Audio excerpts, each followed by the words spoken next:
Bom dia, boa tarde. Abra sua Bíblia em Marcos capítulo 10, versículo 45. Marcos capítulo 10, 45. Esse ainda não é o texto principal do nosso tempo juntos, mas eu quero contar uma pequena história referente a esse versículo que me trouxe à memória quando eu meditava sobre o assunto do legado. No Dia dos Pais de 1986, eu ganhei minha primeira Bíblia. Foi meu primeiro presente de Dia dos Pais. Eu tinha 7 anos e eu ganhei do meu pai uma Bíblia. Era uma Bíblia de estudo Scofield, um clássico dispensacionalista que eu não tinha a mínima ideia para que servia. E eu tinha inclusive dificuldade de entender o que era a Bíblia e o que era a nota de estudo. Mas foi a minha Bíblia que acompanhou durante toda a minha infância. Era até engraçado porque uma das coisas que eu lembro daquela Bíblia era quão diferente ela era das outras Bíblias dos meus amigos na igreja.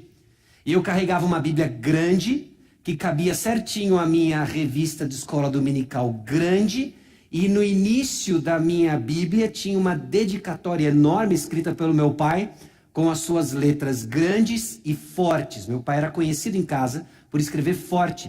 Era ele escrever em cima de alguma coisa e ele deixava as marcas na mesa, inclusive, que passava o papel.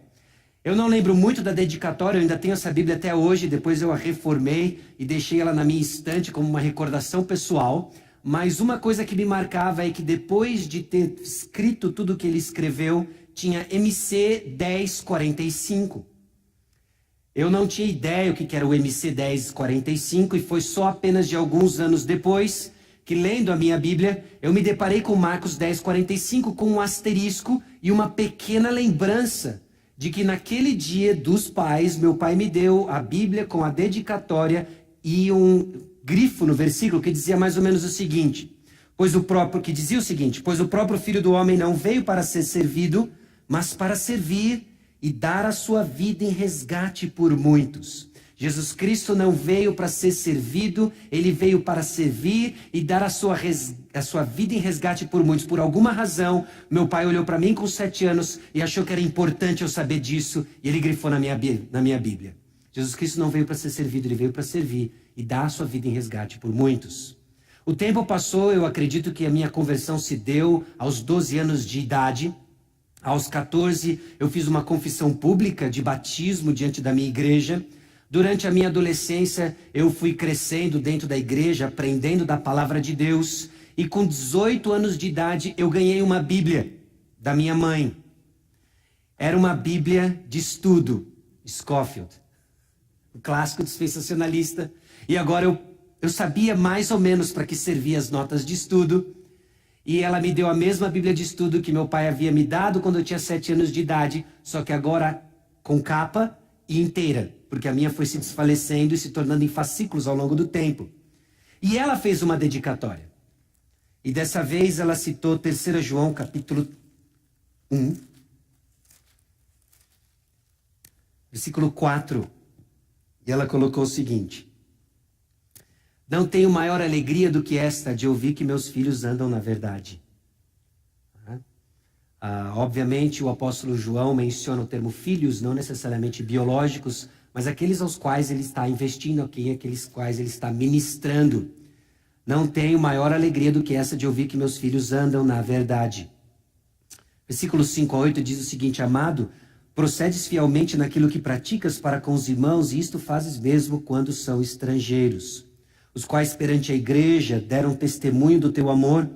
Bem farás encaminhando-os em sua jornada por modo digno de Deus, pois por causa do nome foi que saíram, nada recebendo dos gentios. Portanto, devemos acolher esses irmãos para nos tornarmos cooperadores da verdade. E João compartilha com Gaio, a quem ele escreve, essa alegria de saber que os seus filhos, a quem ele investe, andam na verdade. Então, conforme eu meditava sobre esse assunto num momento singular da minha vida, quando meu filho esse ano completou 7 anos, eu me lembrei da Bíblia que eu recebi do meu pai e recentemente eu dei para ele uma Bíblia.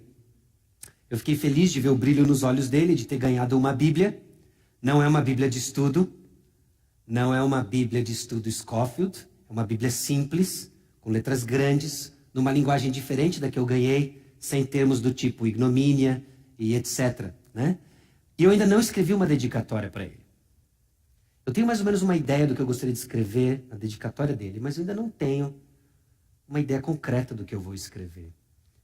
Eu tenho pensado muito sobre isso. Essa oportunidade de compartilhar algo com os irmãos veio exatamente nesse contexto em que eu tenho refletido bastante sobre o que eu quero deixar para o meu filho, o que eu quero comunicar para ele. E é diante disso que eu convido você a baixar sua cabeça e orar comigo pedindo direção a Deus, que Deus abra os nossos olhos para vermos mais uma vez Cristo Jesus. Ao entendermos, ao refletirmos sobre a importância do legado, que nós tenhamos mais uma vez a oportunidade de vermos Cristo Jesus. Vamos orar. Senhor, nosso Deus e Pai, nós chegamos diante do Senhor convictos de que a única razão pela qual nós temos esse acesso é pela obra de Cristo Jesus. Eu peço a Deus que o Senhor nos abra os olhos para vermos mais uma vez a pessoa do Senhor Jesus Cristo. Para sairmos daqui revigorados com a realidade do Evangelho, que nos encontra, ó Deus, como pais, como filhos, como avós falhos. Alguns que falharam, alguns, ó Deus, que amargam consequências muitas vezes no descumprimento do seu papel de deixar para a próxima geração algo que seja eterno. Essa é a razão pela qual Cristo Jesus veio, para encontrar pecadores, para encontrar incapacitados diante de uma tarefa impossível, imprimir nos corações a tua graça. Quem é suficiente para essas coisas? Nos unimos então ao apóstolo Paulo e dizemos: ninguém é, por isso carecemos do Senhor. Visita-nos, Senhor, com salvação, visita-nos, Senhor, com santificação, conhecendo mais da beleza do nosso Salvador Jesus Cristo. E é no nome dele, Deus, que nós oramos. Em nome de Jesus. Amém. Hoje eu quero convidar você a refletir comigo não tanto sobre uma passagem específica acerca do legado, mas como olharmos para a Escritura com a perspectiva de que tem uma mensagem a ser comunicada. Abra sua Bíblia no Salmo 101.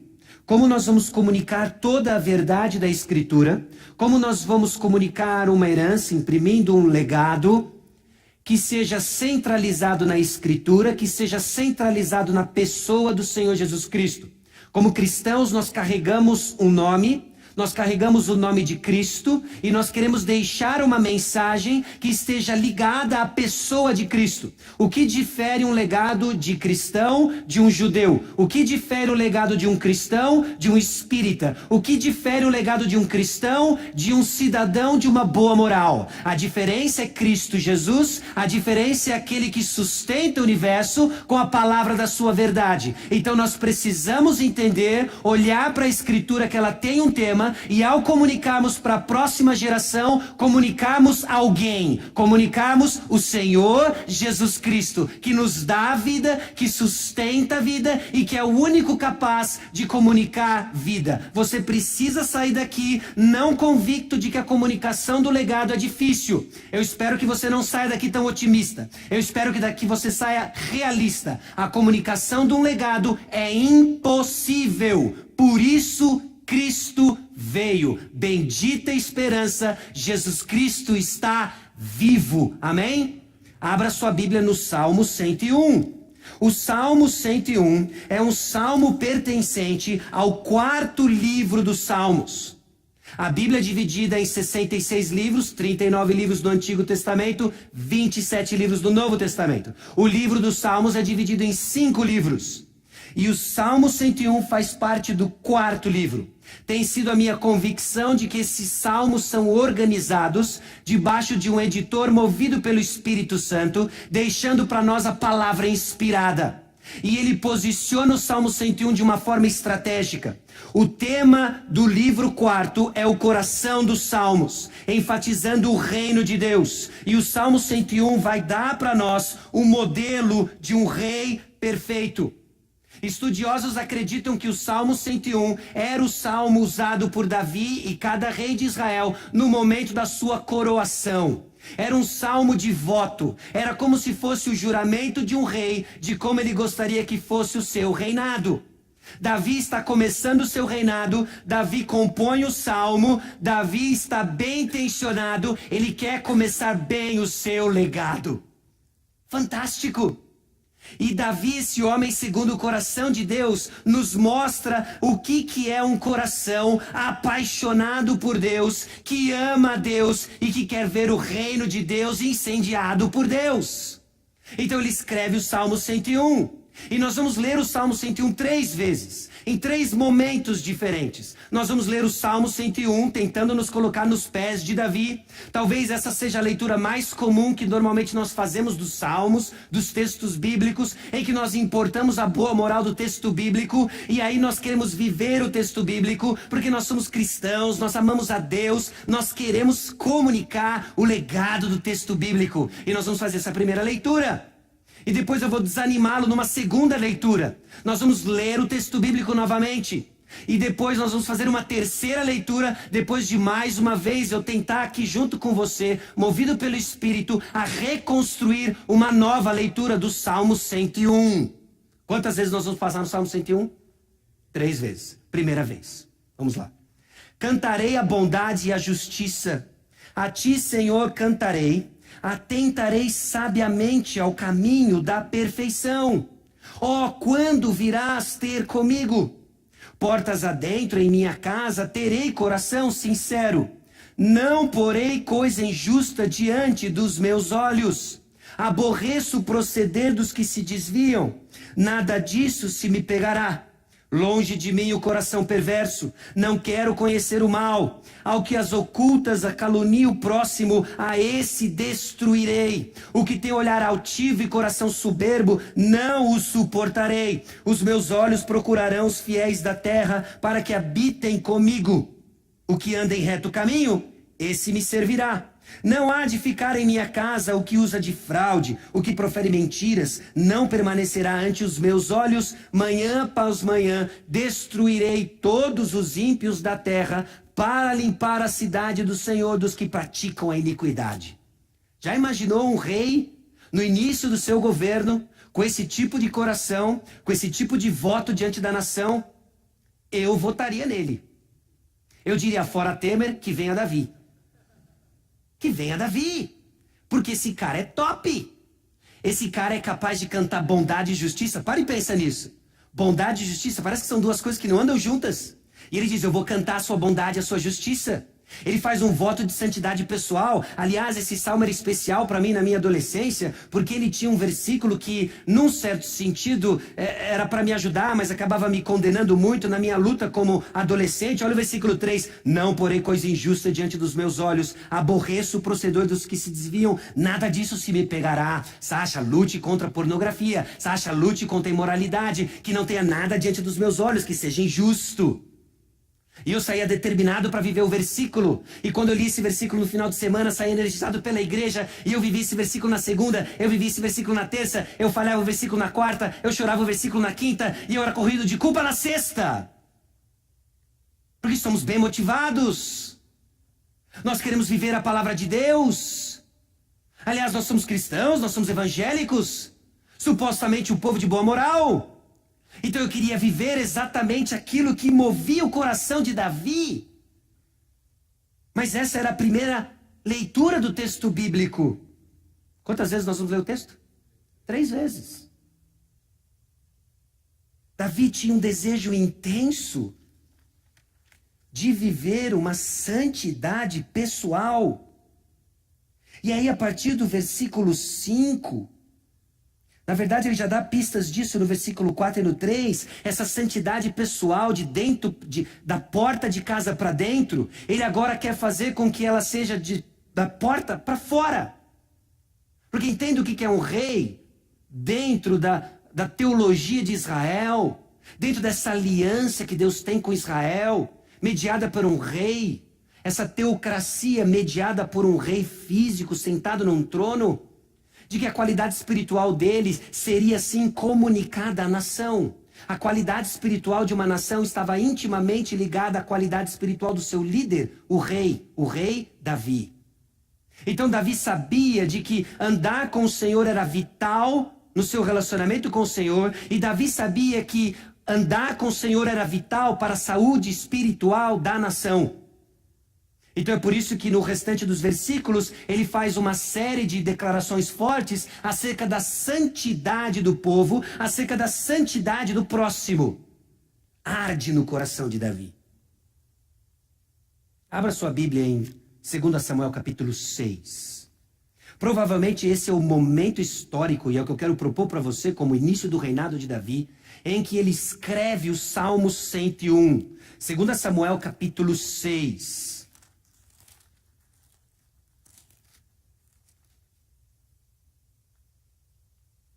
Versículos 1 a 11, em especial o versículo 9, mas presta bastante atenção o provável contexto onde Davi escreve o Salmo 101. Tornou Davi a juntar todos os escolhidos de Israel em número de 30.000. Dispôs-se e com todo o povo que tinha consigo, partiu para Baalá de Judá, para levarem de lá para cima a arca de Deus, sobre a qual se invoca o nome do Senhor dos Exércitos, que assenta acima dos querubins. Puseram a arca de Deus num carro novo e a levaram da casa de Abinadab, que estava no outeiro.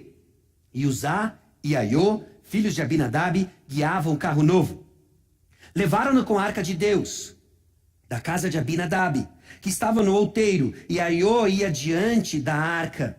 Davi e toda a casa de Israel alegravam-se perante o Senhor com toda a sorte de instrumentos de pau de faia, com harpas, com saltérios, com tamboris, com pandeiros e com símbolos. Quando chegaram à ira de Nacô, estendeu Uzá a mão à arca de Deus e a segurou, porque os bois tropeçaram.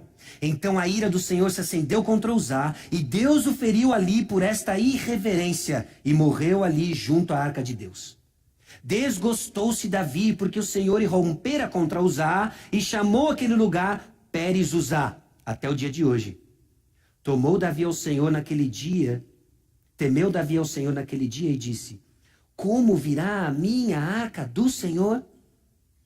Não quis Davi retirar para junto de si a arca do Senhor para a cidade de Davi, mas a fez levar à casa de Obed-edom, o geteu. Ficou a arca do Senhor em casa de Obed-edom, o geteu, 3 meses. E o Senhor o abençoou e a toda a sua casa. Então o que acontece nessa passagem? Intrigante. Porque nós vemos Davi ansiando pela presença de Deus. O versículo 9, se você prestou atenção, como virá a mim a arca do Senhor? Salmo 101, versículo 2, quando virás ter comigo? A arca do Senhor simbolizava a presença abençoadora de Deus com Israel. Davi quer a arca em Jerusalém, porque Davi quer a presença de Deus em Jerusalém. Davi anseia pela presença de Deus. É assim que o Salmo 101 começa. O Salmo 101 começa Davi ansiando pela presença de Deus. Davi quer a presença de Deus. O que Davi não entendeu é que a presença abençoadora de Deus é uma presença exigente, é uma presença santa. Deus havia estipulado para o povo de Israel como a arca deveria ser transportada. Davi não é por meio de um carro novo e com bois. Davi, você passou muito tempo nos filisteus, aprendendo como eles se relacionam com as suas divindades falsas, e você precisa da sua adoração purificada. Não é por meio de um carro de bois novo, não é por meio de bois, mas é por meio de levitas, Davi. Então a arca do Senhor fica 3 meses. Davi tem um anseio pela presença do Senhor. Ele volta para a lei do Senhor. Ele aprende como ele se relaciona com o Senhor. Então ele volta no versículo 12. Então avisaram Davi: o Senhor abençoou a casa de Obed-edom e tudo quanto tem por amor da arca de Deus. Foi, pois, Davi, com alegria, fez subir a arca de Deus da casa de Obed-edom à cidade de Deus. Sucedeu que quando os levavam a arca, tinham dado 6 passos. 6 passos. Pessoas estão levando a arca. Sacrificava a ele bois e carneiros cevados. Davi dançava com todas as suas forças diante do Senhor. E estava cingido de uma estola sacerdotal de linho. Assim, Davi, com todo Israel, fez subir a arca do Senhor com júbilo e ao som das trombetas. Deus está purificando o seu servo. Deus está purificando o rei Davi. Davi está entendendo que para eu me relacionar com esse Deus que é santo, tem que ser nos termos dele. Tem que ser nos termos do Senhor. Irmãos, se vamos comunicar algum tipo de legado à próxima geração, tem que ser nos termos do Senhor. A pergunta que eu faço para você ir pensando antes da nossa conclusão final: quais são os termos do Senhor para o nosso relacionamento com o Senhor? Quais são? Porque se não respondemos essa pergunta de uma forma precisa e bíblica, não vamos comunicar nada. Vamos comunicar tentativas e todas elas frustradas. E você vai sair daqui energizado para ficar frustrado na quarta e morrer de culpa na sexta. Então nós vamos saber, Senhor, quais são os termos. Quais são os seus termos? Nós queremos comunicar algo. Davi anseia pela presença de Deus. Ele sabe agora que a presença de Deus é a presença santa. Então ele faz esse voto de santidade na sua coroação. 2 Samuel capítulo 6 é o início do reinado de Davi. E ele começa bem determinado. Ele quer cantar bondade e juízo, benignidade e justiça. Como que nós podemos cantar a bondade e a justiça de Deus? Para e pensa nisso. Davi quer cantar a bondade e a justiça de Deus. O canto de Davi é bondade e justiça. Como essas coisas andam juntas? Vou dar uma pista para você. Está bem atrás de mim. Como que a bondade e a justiça de Deus são vistas hoje? Está bem atrás de mim. Ok? Então fica com isso na sua cabeça. Se nós vamos comunicar bondade e justiça, vai ser nos termos de Deus. Vai ser nos termos que Ele resolveu se revelar a nós. Esse compromisso individual por uma vida perfeita é algo que é completo no versículo 2. Uma referência à conduta. O termo descreve atos que são coerentes e consistentes com relação a valores fundamentais. A integridade de coração é oposta à perversidade de coração. Davi canta uma vida pura. Davi canta essa vida que é coerente aos valores fundamentais. Deus é santo, eu quero viver uma vida perfeita. Fantástico, Davi. Fantástico. A preocupação com o coração aponta então para um ideal. E nós sabemos disso da própria boca do Senhor Jesus Cristo, que não se trata apenas de uma moral, não se trata apenas de comportamento. E vamos ser francos, nós amamos bom comportamento. Nós criticamos os fariseus, mas nós temos um interno muito grande e bem desenvolvido.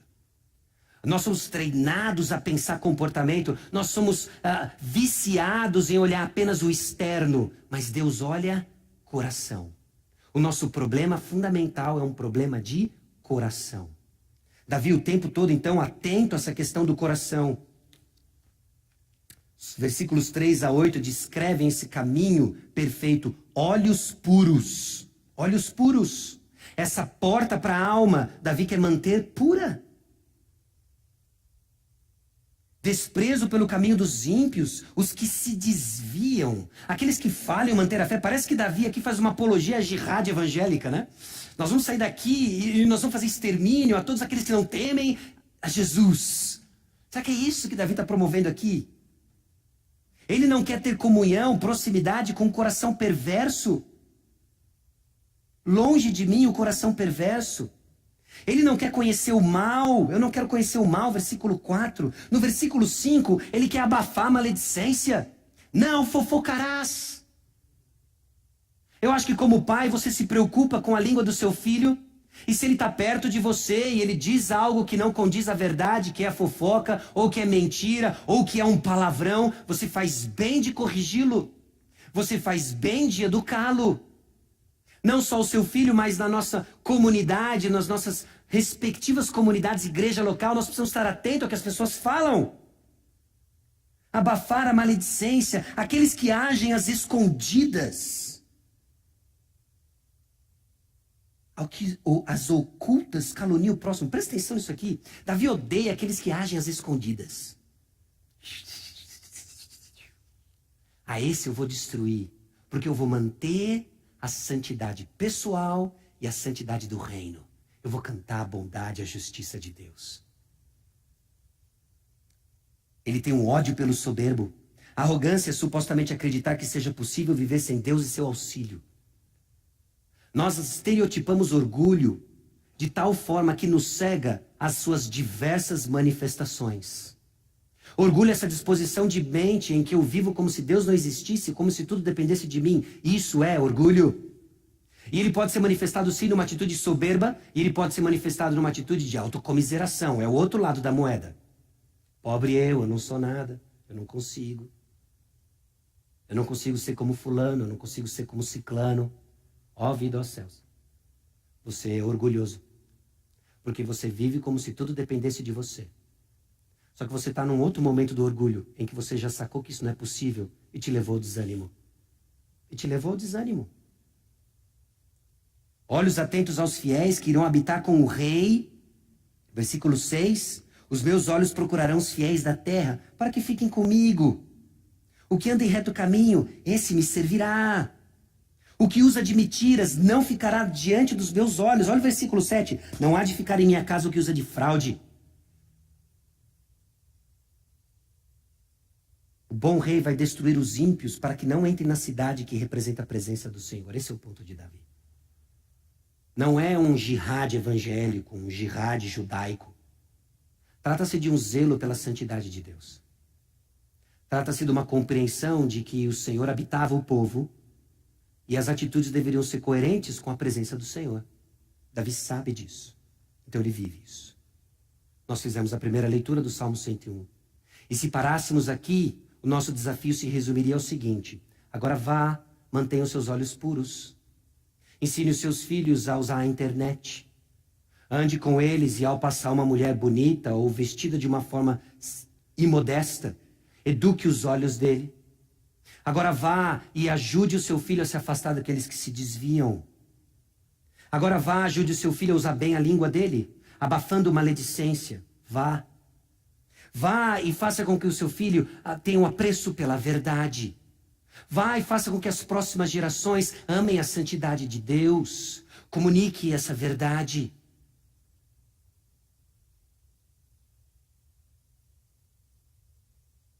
Tanto as características negativas quanto as características positivas. Vá e comunique tudo isso. Aí vem a segunda leitura do Salmo 101.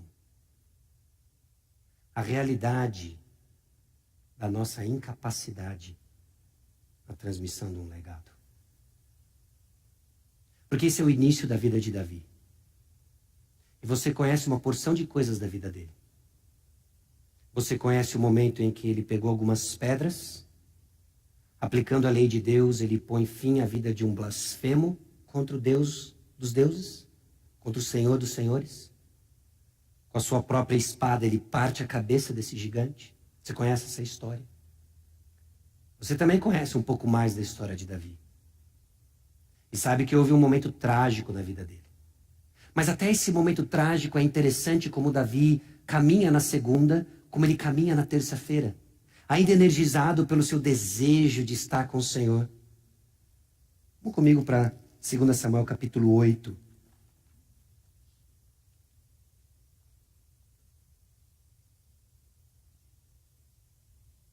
Versículo 15. Lembra-se, Davi quer cantar a bondade e a justiça de Deus. E olha que fascinante o versículo 15 de 2 Samuel capítulo 8. Reinou, pois, Davi sobre todo Israel. Julgava e fazia justiça a todo o seu povo. Fascinante. Davi viveu a segunda-feira com sucesso. 2 Samuel capítulo 9, versículo 1. Disse Davi: resta ainda porventura alguém da casa de Saul, para que eu use de bondade para com ele por amor de Jonatas? Sabe o que caracterizou o início do reinado de Davi? Justiça e bondade. Davi foi muito bem na segunda-feira. Davi foi muito bem na terça-feira. Ele viveu tudo aquilo que ele sabe que é o correto. Ele viveu tudo aquilo que expressa a santidade de Deus. Fih, é fantástico. Hashtag SQN. Só que não. Só que não. Porque veio a quarta-feira, Davi. E sabe o que ele fez na quarta-feira? É a nossa segunda leitura do Salmo 101. Em paralelo a 2 Samuel capítulo 11. Então, se você tem essa habilidade, eu não sei como é que você vai fazer isso num telefone ou num tablet, não sei se dá para dividir a tela aí, mas nós vamos ficar, se você tem uma Bíblia de papel, 2 Samuel 11, e nós vamos ficar no Salmo 101.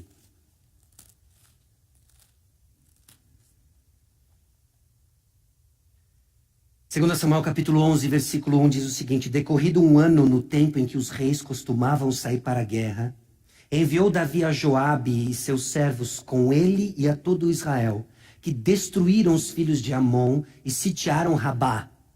Porém Davi ficou em Jerusalém. Uma tarde levantou-se Davi do seu leito e andava passeando no terraço da casa real. Daí viu uma mulher que estava tomando banho. Era ela muito formosa. Salmo 101, versículo 3. Não porei coisa injusta diante dos meus olhos. E o que Davi? Viu uma mulher nua que não era tua. E o que é isso? É algo impuro diante dos olhos de Davi. A partir de agora, meus irmãos, em 2 Samuel 11, é a quarta-feira das trevas na vida de Davi. Porque para cada voto de santidade que ele se propôs, pessoal, e na comunicação disso para o reino, para a próxima geração, ele falha em todos. Davi era um cara legal, mas ele foi insuficiente para cumprir o trabalho. Você é um cara muito bacana.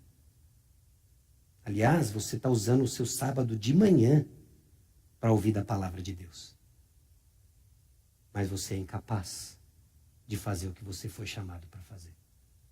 Sentiu o drama? Versículo 4. 3. Davi mandou perguntar quem era. Disseram-lhe: é Batseba, filha de Eliã e mulher de Urias, o heteu. Então enviou Davi mensageiros que a trouxessem. Ela veio e ele se deitou com ela. O que Davi fez? Sabendo que ela era esposa de Urias, ele se desviou. Salmo 101, versículo 3. Não porei coisa injusta diante dos meus olhos. Aborreço o proceder dos que se desviam. É verdade, Davi, você aborrece o proceder dos que se desviam? Porque você se tornou um deles. Você se tornou um deles. Tendo ela purificado da sua imundícia, voltou para sua casa. A mulher concebeu e mandou dizer a Davi: estou grávida. Sujou. É melhor eu chamar Urias e pedir perdão para ele. É melhor eu chamar Urias e dizer para ele que no momento de fraqueza eu possuí algo que não era meu, era esposa dele. E eu me tornei um homem adúltero. Mas Davi conhece a lei. Ele sabe o que a lei do Senhor dizia com relação a um homem adúltero, a uma mulher adúltera. Então ele teme, não o Senhor, ele teme as consequências. Versículo 6, então enviou Davi mensageiros a Joabe dizendo: manda-me Urias, o heteu. Joabe enviou Urias a Davi. Puxa, fantástico, ele vai pedir perdão, vai ter uma grande reconciliação, vai ter um culto de reconciliação, só que não. Vindo, pois, Urias a Davi, perguntou este como passava Joabe, como se achava o povo e como ia a guerra, seu falso. Depois disse Davi a Urias: desce à tua casa e lava os pés. Agora presta atenção. Saindo Urias da casa real, logo se lhe seguiu um presente do rei. Porém Urias se deitou à porta da casa real, com todos os servos do seu senhor, e não desceu para sua casa. Fizeram-no saber a Davi, dizendo: Urias não desceu à sua casa.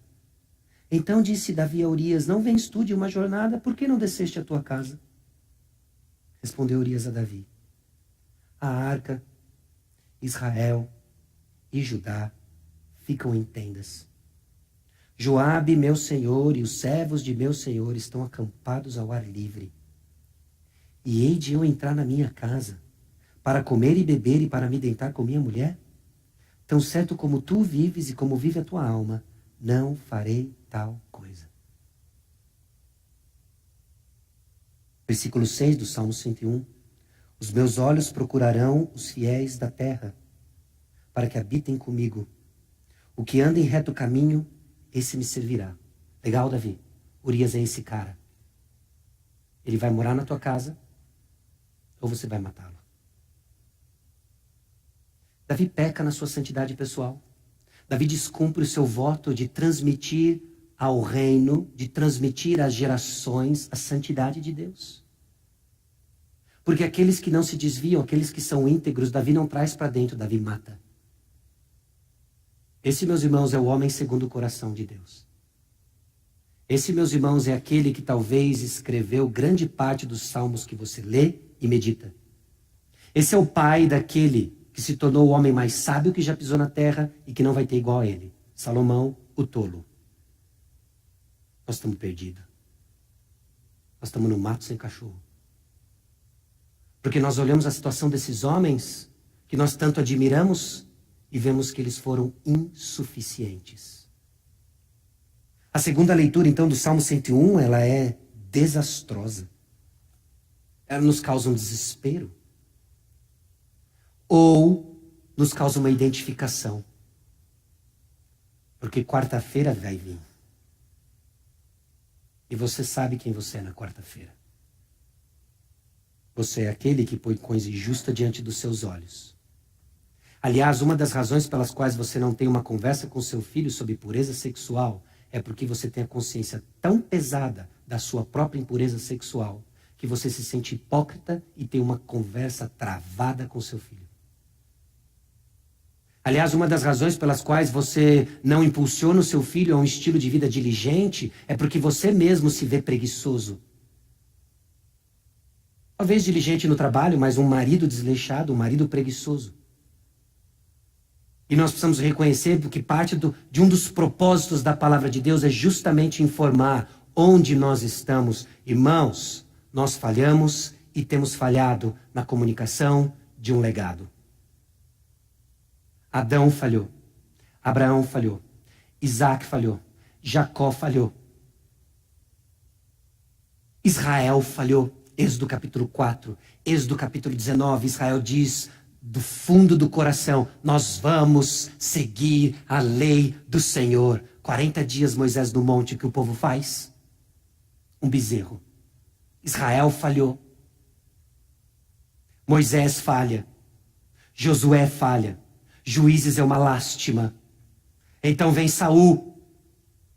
Ele falha. Davi, o homem segundo o coração de Deus, falha. Salomão, o homem mais sábio que já pisou, um tolo. Salomão, o homem que escreve provérbios, transmitindo à próxima geração. O que acontece com Roboão? Um asno. Roboão é um asno. Roboão não leu o livro do seu pai.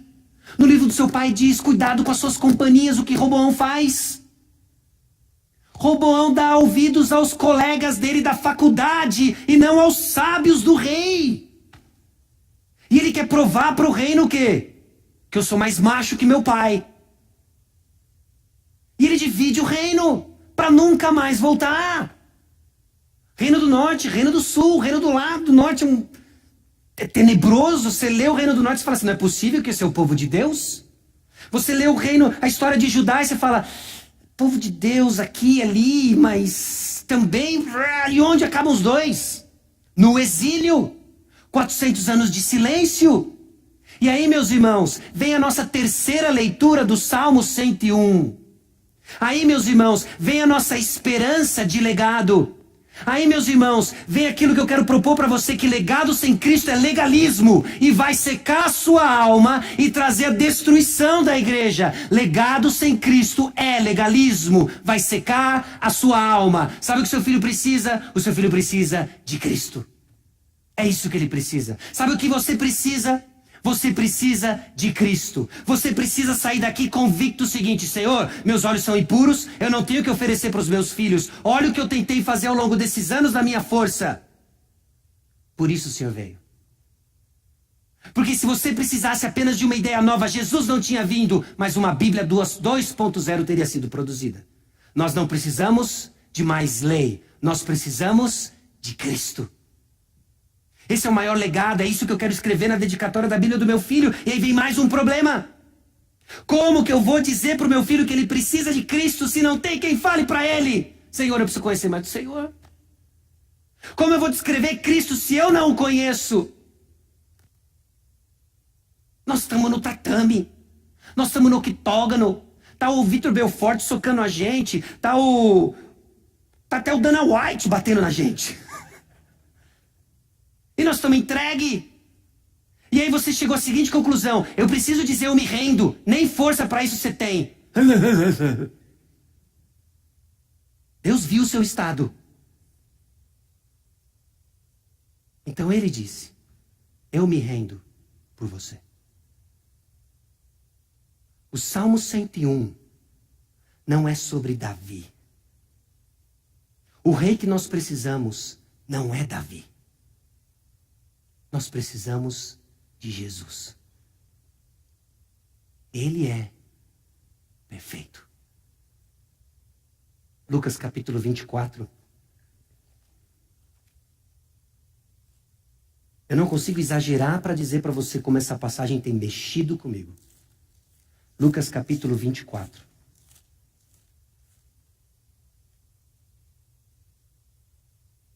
Versículos 26 e 27, depois nós vamos para o 44 e 47. O contexto dessa passagem é Jesus, depois de ressurreto, caminhando com os discípulos em direção a Emaús. Os discípulos de Emaús. E é interessante porque no diálogo com os discípulos, eles estão cabisbaixos. Puxa, Jesus morreu. E agora, o que será de nós? Quem poderá nos salvar? O Chapolin já morreu. Jesus morreu. E agora? Versículo 25. Então lhes disse Jesus: honestos e tardos de coração para crer tudo o que os profetas disseram, porventura não convinha que o Cristo padecesse e entrasse na sua glória? Versículo 27. E começando por Moisés. Sabe quem é Moisés? Gênesis, Êxodo, Levítico, Números, Deuteronômio. Ele está falando do Pentateuco. Ele está falando de os primeiros 5 livros da Bíblia, cheio de histórias que nós amamos. Jesus está dizendo qual é o ponto delas. E começando por Moisés, discorrendo por todos os profetas. Profetas maiores, profetas menores e provavelmente incluindo aqui os livros históricos. Josué, Juízes, etc. Expunha-lhes o que a seu respeito constava em todas as escrituras. Calma aí, os 5 primeiros livros e os profetas são sobre Jesus. A história de Adão não é a história de Adão. A história de Adão é a história de Jesus. A história de Abraão não é a história de Abraão, é a história de Jesus. A história de Isaac não é a história de Isaac, é a história de Jesus. E assim é com Jacó, assim é com Noé, assim é com todos eles que estão no Pentateuco, nos profetas. Havia uma história maior. Há uma história maior na sua vida não é a sua história, é a história de Cristo na sua vida. Ele é o personagem principal. Meu filho, Pedro, Tito, Marina, você precisa entender. A vida não gira em torno de você. A vida gira em torno de Cristo. E aí tem um problema. Eu não consigo imprimir isso na vida do meu filho. Porque eu não sou Davi. Davi foi incapaz, eu também sou. Eu sou incapaz de promover a minha justiça no meu pequeno reino. Eu preciso de Cristo para mim, e eu preciso de Cristo para eles. Senhor, se o Senhor não abrir os olhos desses 3, em vão é o meu trabalho. Mas se é Ele que faz, por que você trabalha? Não me entenda mal. Se não é o Senhor quem abre os olhos, em vão é o meu trabalho. Eu só trabalho porque eu sei que o Senhor é quem abre os olhos. Porque se o Senhor não abre os olhos, eu jogo a toalha e digo: eu estou frito. Porque meu olho é injusto, minha boca é impura, eu me desvio. Mas é o Senhor quem faz. A quarta-feira vai vir. Você vai desfazer tudo o que foi dito até agora para você. Mas você vai precisar olhar para sexta-feira, a da paixão, que Cristo morreu e disse: está consumado. E você vai precisar do domingo, porque o túmulo está vazio. Ânimo, meu irmão, Jesus venceu a morte. Você fez um monte de besteira, você errou, você estragou. Por isso ele veio. Por isso ele veio. Então, meus irmãos, é diante de um novo rei, o Rei Jesus Cristo, que nós seguimos para a batalha, que nós seguimos para lutar pelos nossos filhos, porque Jesus Cristo morreu e ressuscitou. Amém, glória a Deus. Se não é isso, vã é a nossa fé.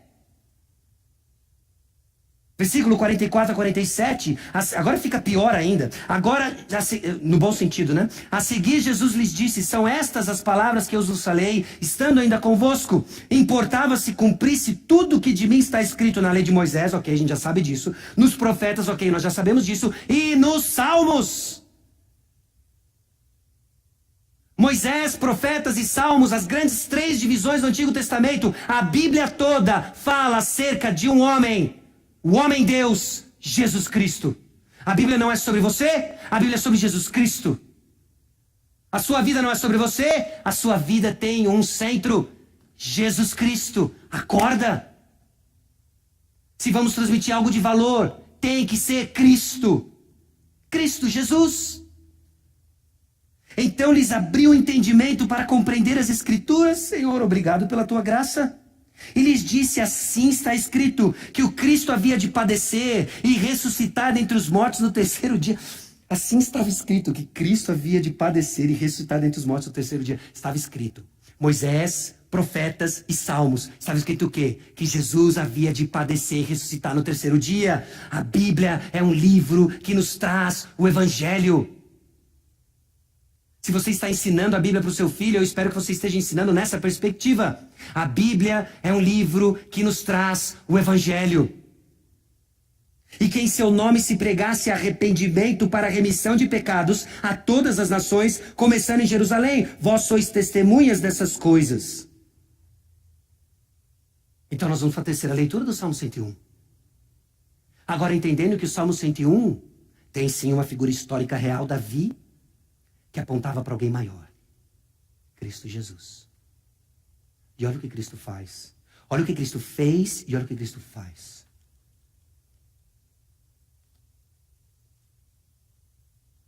Salmo 101. Cantarei a bondade e a justiça. A ti, Senhor, cantarei. Os salmos ou são cânticos que nós cantamos para Cristo, ou são cânticos que nós cantamos sobre Cristo. Cantarei a bondade e a justiça de Deus. É isso aqui. Na cruz, eu vejo a justiça de Deus. Na cruz eu vejo que as minhas falhas da quarta-feira foram pagas. Eu vejo a seriedade do meu pecado, de que um simples desvio de olhar na rua, de que uma mentira branca, talvez até bem intencionada, foram suficientes para levar Cristo para a cruz. Na cruz eu vejo que a justiça de Deus foi satisfeita, não só pelas coisas que eu peco fazendo, mas pelas coisas que eu não faço. Quando eu deixei de disciplinar meu filho, fui negligente no amor e no cuidado da minha esposa. Quando eu sei que deveria orar e não orei, é a justiça de Deus. Ela foi satisfeita. Onde? Na cruz. Mas não é só a justiça de Deus, a ira de Deus derramada sobre o seu filho que eu vejo na cruz. Eu vejo também a bondade de Deus. Porque ele derramou sobre Cristo, não sobre mim. Porque ele derramou sobre Cristo, não sobre você. E ele disse, está consumado. Então nós vamos sair para aquela porta? Convictos de que agora eu estou energizado e vou tentar com todas as minhas forças viver isso? Não. Convictos de Cristo é o meu substituto perfeito. E é nele que eu vou ler o Salmo 101. Porque é nele que ele coloca em mim a sua justiça. Porque é o Rei perfeito que consegue promover a verdadeira justiça no seu reino. E esse Rei é Jesus. Atentarei sabiamente ao caminho da perfeição. Quando virás ter comigo? Portas adentro em minha casa, terei coração sincero. Não porei coisa injusta diante dos meus olhos, aborreço o proceder dos que se desviam. Nada disso se me pegará. Longe de mim o coração perverso, não quero conhecer o mal. Ao que as ocultas calunia o próximo, a esse destruirei. Ao que tem olhar ativo e coração soberbo, não o suportarei. Os meus olhos procurarão os fiéis da terra, para que habitem comigo. O que anda em reto caminho, esse me servirá. Não há de ficar em minha casa o que usa de fraude. O que profere mentiras não permanecerá ante os meus olhos. Manhã após manhã destruirei todos os ímpios da terra, para limpar a cidade do Senhor dos que praticam a iniquidade. Quem é esse rei? Jesus. Jesus é santo e Jesus é capaz de dar santidade. A que você precisa? A santidade que nós almejamos, que o nosso coração constrangido pelo alto padrão de Deus, ela encontra descanso na santidade de Cristo.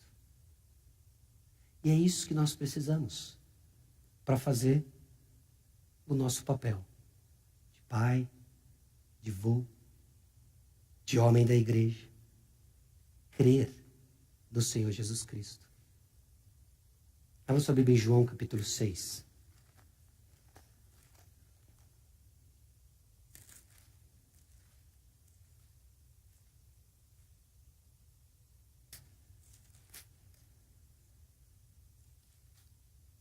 Versículo 28 e 29. Dirigiram-se, pois, a ele, perguntando: que faremos para realizar as obras de Deus?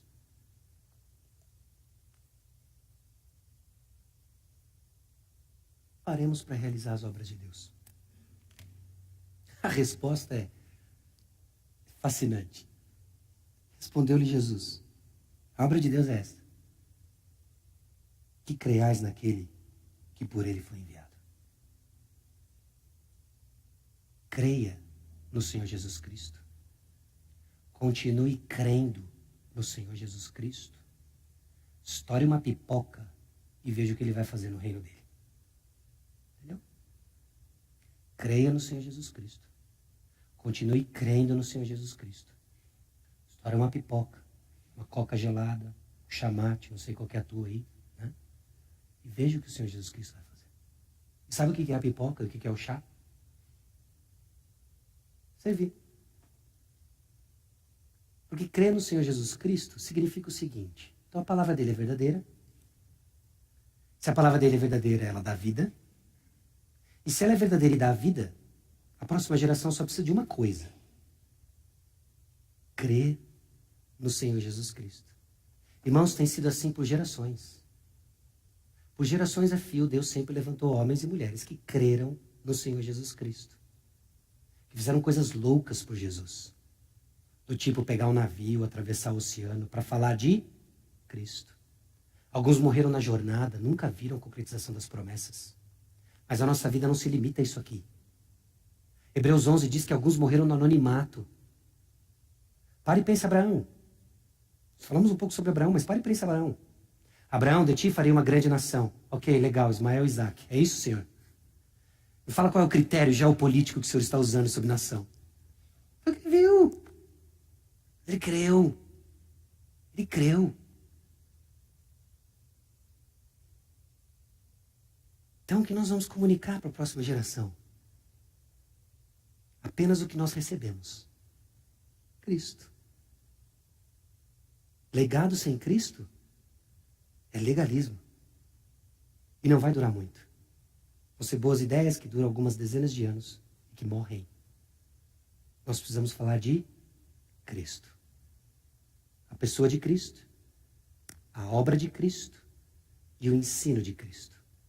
Fazer discípulos é falar da pessoa de Cristo, da obra de Cristo, do ensino de Cristo. Ensinando-os a guardar tudo aquilo que Jesus nos passou. Que é o quê? De Gênesis a Apocalipse. Tem só uma mensagem. Cristo. Cristo no seu trabalho, Cristo na sua família, Cristo nos relacionamentos interpessoais, Cristo dentro da igreja, Cristo na comunhão, Cristo em como você trata o pecado, Cristo como você pede perdão, Cristo como você aprende a ser homem, Cristo como você ensina sua filha a ser mulher, Cristo como você se relaciona com seus pais, qualquer fase que você esteja, Cristo. Esse é o ponto. Nós somos chamados a falar de Cristo. Baixe sua cabeça, vamos orar.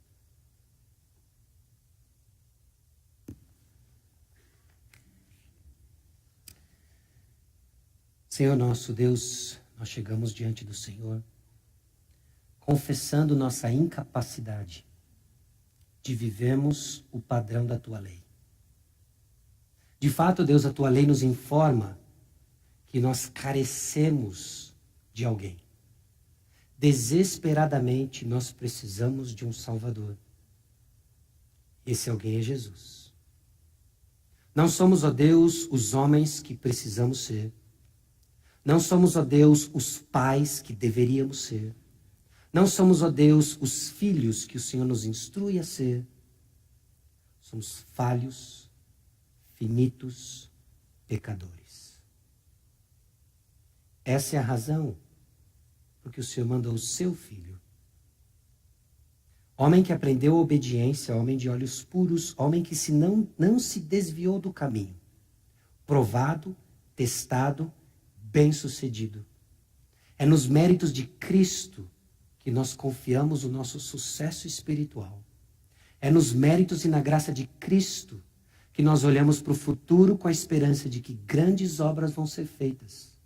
Grandes obras vão ser feitas nos olhos de Cristo, a quem nós prestamos contas, e não de acordo com os olhos de sucesso do mundo. Livra-nos, ó Deus, de uma definição de sucesso patética, mundana e finita. Dá-nos, ó Deus, uma visão de sucesso gloriosa, infinita e celestial. Porque é isso que cabe a nós. Crer no Senhor Jesus Cristo. Nele nós nos movemos, respiramos. Nele, ó Deus, existimos. E que essa convicção cresça no coração de cada pai, de cada filho, de cada homem aqui presente.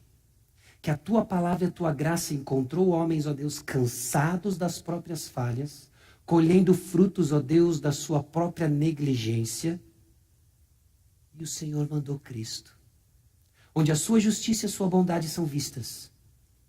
E que essa convicção fique impressa nesses corações, de tal forma que a justificação dada por Cristo promova a santificação que precisamos.